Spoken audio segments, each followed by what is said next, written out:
presidente do PT tem ataque de fúria contra a imprensa. Olha, vamos ver o que ela andou falando aí da imprensa. Ué, ela não era toda amiguinha da imprensa? Então, a presidente do PT, Gleisi Hoffmann, usou seu perfil na Rede X nesta quarta-feira 15 para fazer duros ataques aos jornais O Globo e Estadão, além de estender sua artilharia à imprensa brasileira.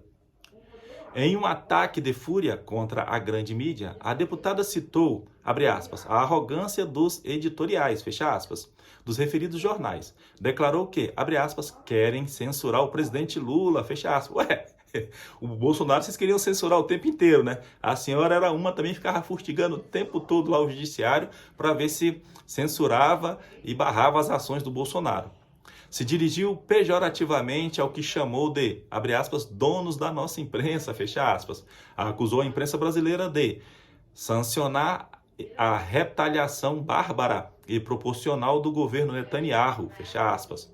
E após exaltar a figura de Lula, disse que, aspas mais uma vez, é isso que incomoda tanto os donos mesquinhos da nossa imprensa, fecha aspas.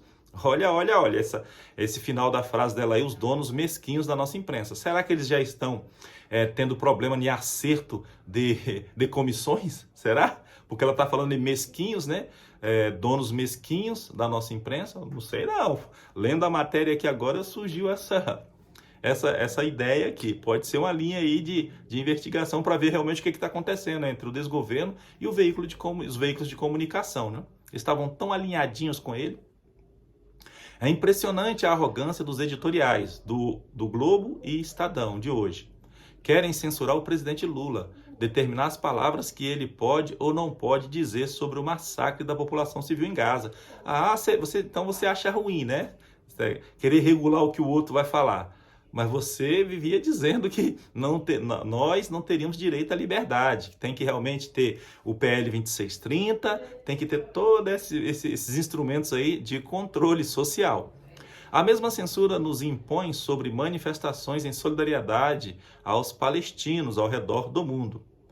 Precisamos recorrer à mídia estrangeira para saber das marchas de centenas de milhares na Europa e até nos Estados Unidos, porque os donos da nossa imprensa não admitem que há dois lados nessa guerra, não apenas o que eles apoiam. Óbvio, minha filha, para ter uma guerra tem que ter no mínimo dois lados. Não tem como eu me auto-guerrear, não tem como. Alô, vamos acordar para a realidade, tá?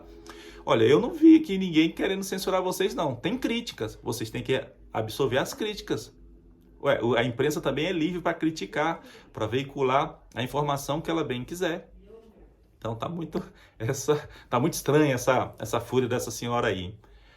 Aferram-se a uma discussão bizantina sobre o emprego da palavra terrorismo para, no fundo, sancionar a retaliação bárbara e desproporcional do governo Netanyahu aos condenáveis ataques do Hamas a civis de Israel. Então, aí ela conclui, né, pessoal? Mas a Gleisi Hoffmann, deixa ela dar piti para lá, as fúrias dela, entra no ouvido e sai no outro, tá? Vamos continuar agora, uma aqui do Bolsonaro.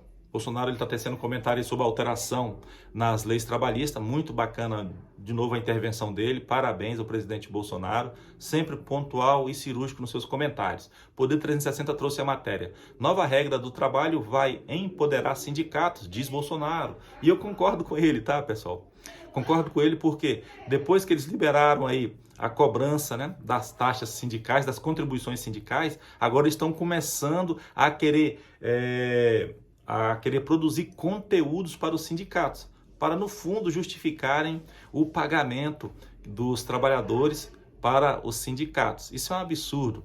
Da forma que era antes, estava bem bacana. A relação de trabalho era ajustada diretamente do empregador-empregado, sem atravessador. Sindicatos só são atravessadores mesmo.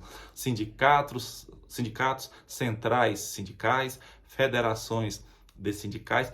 Então isso aí, pessoal, é só para tirar dinheiro do humilde trabalhador. Mas vamos aqui então à matéria e vamos entender ao final como era a regra imposta pelo Bolsonaro e como agora vai ser a imposta pelo desgoverno.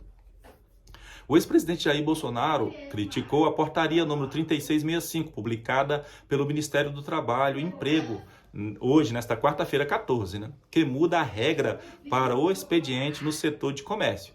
Para o ex-chefe do executivo, a medida dará mais poderes aos sindicatos. Com certeza dará, sim. Abre aspas para Bolsonaro, menos liberdade na relação patrão-empregado e mais poderes a sindicatos. Logo, após a cobrança sindical retornar a ser praticamente obrigatória, fecha aspas, escreveu Bolsonaro lá no X. A portaria foi assinada pelo ministro do Trabalho e Emprego, Luiz Marinho. O ato muda as normas de uma portaria número 671, assinada em 2021 durante o governo Bolsonaro, que havia dado uma permissão permanente para o trabalho no setor de comércio em dias de feriado, sem a necessidade de autorização da convenção coletiva de trabalho, que é feita por meio dos sindicatos, né? Agora, os sindicatos de trabalhadores estão mais empoderados e podem barrar o regime de trabalho determinado por patrões nessas datas. Então, aqui vamos entender como é que era antes e agora como fica, né? Vamos ver a diferença aí das duas regras. Então, lá, a regra de novembro de 2021. A decisão sobre trabalhar em feriados dependia só de cláusula no contrato de trabalho, desde que respeitada a jornada da CLT, consolidação das leis do trabalho, né? Agora, a partir de novembro deste ano, então regras de novembro de 2023, a regra aí do desgoverno, que busca burocratizar cada vez mais, afastar os investidores estrangeiros, dificultar a relação a relação de emprego entre empregador e empregado. Eles não querem facilitar em hipótese alguma. Então vamos lá, a partir de agora então vai vigorar a seguinte regra: só pode haver convocação para trabalho se a decisão foi por meio de convenção coletiva da categoria de trabalhadores. Olha, cara, eu prefiro ter a relação direta entre mim e o meu empregador. Ali vai ser redigido o contrato e no contrato vou colocar essas especificações, cabe a mim aceitar ou não, né? Aí agora, mais uma vez, levando os nossos empregados a comerem na mão dos sindicatos. Esse aí é o desgoverno que nós temos para hoje, né? Mas lembrando que foi ali computado a ele mais de 60 milhões de votos, né? Então mais de 60 milhões de brasileiros que quiseram que realmente essas alterações fossem feitas aqui no nosso Brasilzão.